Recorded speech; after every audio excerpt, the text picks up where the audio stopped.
Inirereklamo umano ng mga doktor ang mabagal na pagproseso ng claims sa PhilHealth sa pagdinig ng Senate Committee on Health and Demography Joint with Finance na question din ang nasa 500 bilyong piso na natutulog umanong pondo ng ahensya. Narito ang report.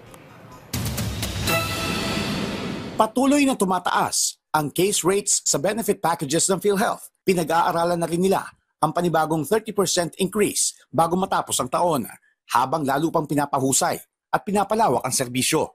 For 2024, more benefits were either introduced or improved.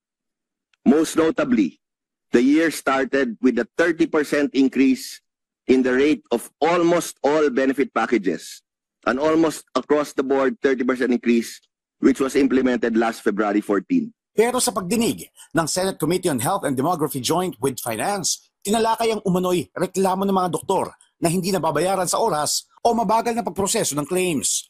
And may mga doktor na umaatras. Na ba't ba ako maging member ng PhilHealth? Palagi nadidina yung aking binibigyan na servisyo. So, sila ay umaatras na lang and they don't want to be accredited provider of PhilHealth. Itong third-party provider ninyo, ang dami. Dapat isa lang. Isa lang. Sa ibang bansa, isa lang eh. Kinwestiyon din ang natutulog na pondo ng PhilHealth na nasa 500 bilyong piso na ililipat sa National Treasury. Natanong kung bakit hindi nilang gamitin ng reserve fund sa kanilang mga miyembro na nangangailangan. Natutulog po yung pondo dyan. Kaya nga po nawawalis ng ating mga finance officials ng gobyerno dahil bilyon-bilyong piso po ang nakatenga na dapat sana magamit para sa mga pasyente. Bakit? Bangko ba ang PhilHealth na kailangan niyang mag-accumulate ng liquid assets? Bakit? Para bang SSS o GSIS na ba ang PhilHealth nagpapautang sa kanyang mga miyembro?